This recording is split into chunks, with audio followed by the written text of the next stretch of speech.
Hi, this is Neil Steinberg. I'm a columnist at the Chicago Sun-Times, an author, and I'm happy to take part in the Inside for Indies efforts to get people to go out and patronize our local bookstores, especially during the holidays. Bookstores are a lifeblood of anybody. I know they're part of what makes Chicago, Chicago, and without them, we would be a far poorer city. Although I don't know whether seeing my office will inspire people to buy books or serve more as a cautionary tale, because I do have a lot. They're useful to have at hand.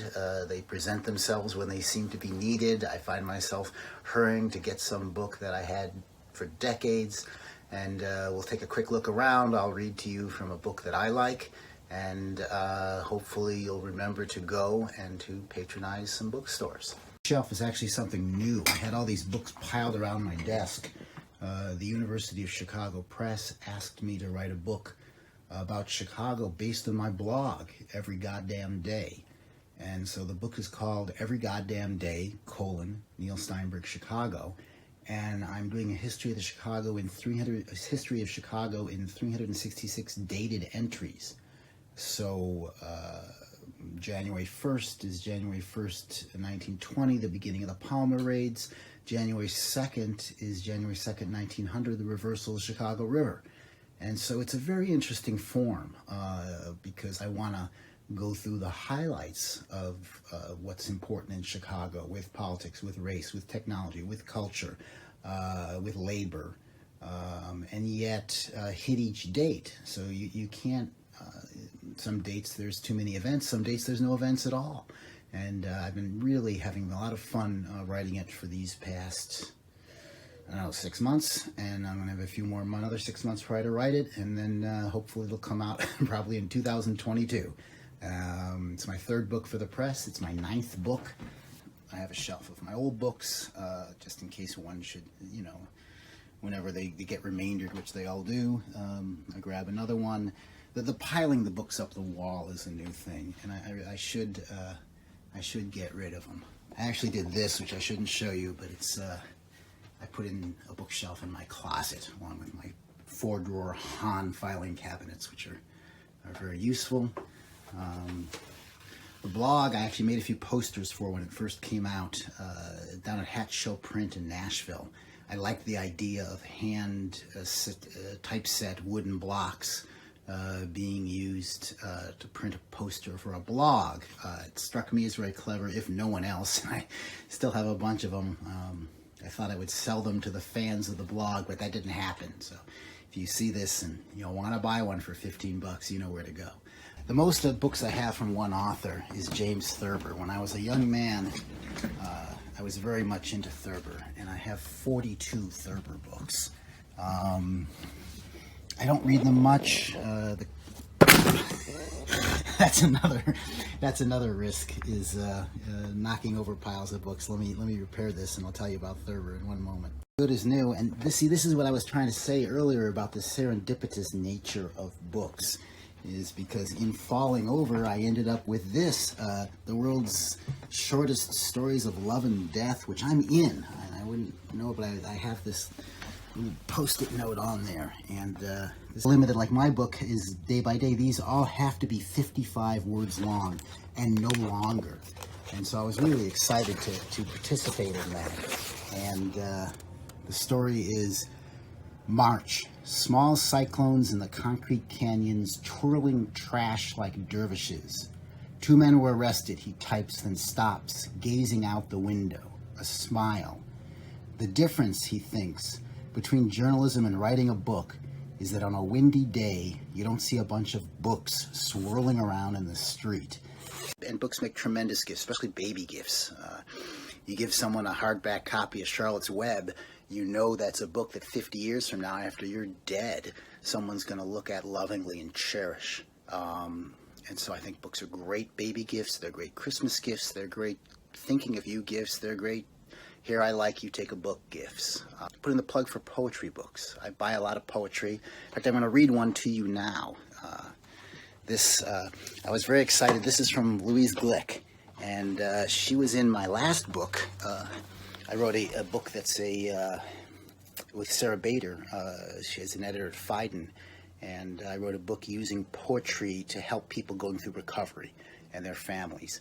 And Louise Glick is a septuagenarian poet who has this wonderful, I don't want to say anger, because that's sexist. She has a passion, and she's very straightforward, and yet she celebrates, I want to say, the commonplace. And if you hear these poems, they're not, I mean, this one isn't about recovery, but it's I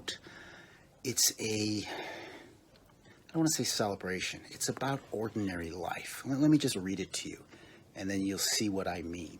This is called Stars by Louise Glick, who won the Nobel Prize this year.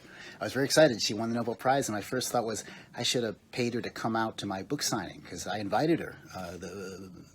Out of the Wreck I Rise it was debuted at the Poetry Foundation, and I asked her if she wanted to come, and she said yes, she'd love to come if I paid her $15,000. And I thought of, hitting up somebody and trying to raise the money, and I thought, no, if Louise Glick is at my book signing, no one will care that I'm there. And so I didn't have her come, but after she won the Nobel Prize, I sort of wish I had. This is Stars. I am awake. I am in the world. I expect no further assurance, no protection, no promise. Solace of the night sky, the hardly moving face of the clock. I'm alone. All my riches surround me. I have a bed, a room. I have a bed, a vase of flowers beside it, and a nightlight, a book. I'm awake. I am safe. The darkness like a shield, the dreams put off, maybe vanished forever. And the day, the unsatisfying morning that says, I am your future, here is your cargo of sorrow. Do you reject me? Do you mean to send me away because I am not full in your word, because you see the black shape already implicit? I will never be banished. I'm the light, your personal anguish and humiliation. Do you dare send me away as though you were waiting for something better? There is no better, only for a short space, the night sky like a quarantine that sets you apart from your task. Only, softly, fiercely, the stars shining here in the room, the bedroom, saying, I was brave, I resisted, I set myself on fire. That last line, I don't know, it seemed to speak to recovery a lot, because in recovery you have to destroy your old personality. I set myself on fire and become someone new. I don't put much stock in awards because I never win them, but I like this one because it's such a cool little thing.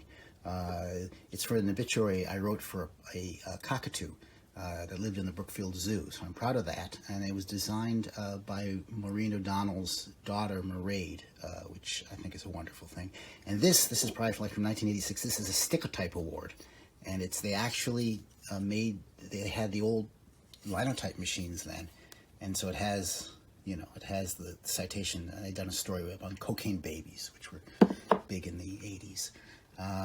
But I keep that around because it's such a cool thing. I do have the whole set of the Oxford English Dictionary, which I always wanted, and they were throwing out at the paper, and so I grabbed. And I do use it. Sometimes on my blog, I'll just deep dive into a word. I did one on the word rocket that I was very proud of, just because I was standing at the British Science Museum in London, and they had a steam engine called the Rocket. And briefly, I thought, no, is this where the word rocket came from? And I thought, no, rocket's red glare, Francis Scott Key, and kind of away we went. And so I do like to dive into words, which I suppose is appropriate being a writer. Writing, of course, has all sorts of forms. And I am proud that I've written speeches and TV shows and all sorts of things. But this is something rare. This is a cartoon from The New Yorker that my friend Robert Layton drew, and The New Yorker did buy, but they haven't run yet.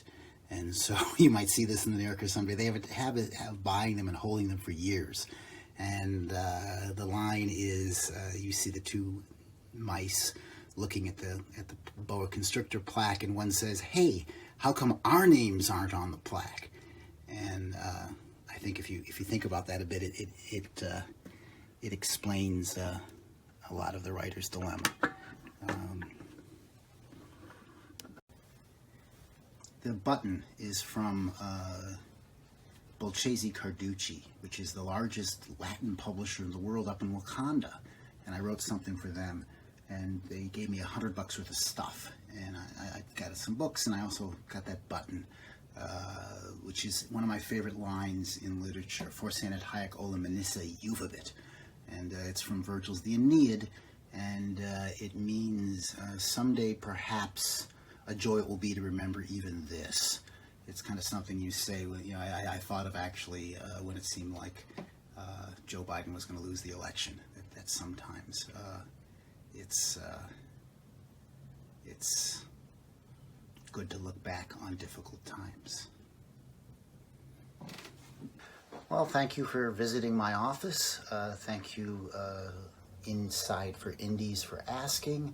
And please, as the holidays are upon us, take a moment, go to your local bookstore. Here it's the Book Bin in Northbrook, which I go to all the time, and ship out books to people, ship out books at Christmas to children I've never met. A book is a wonderful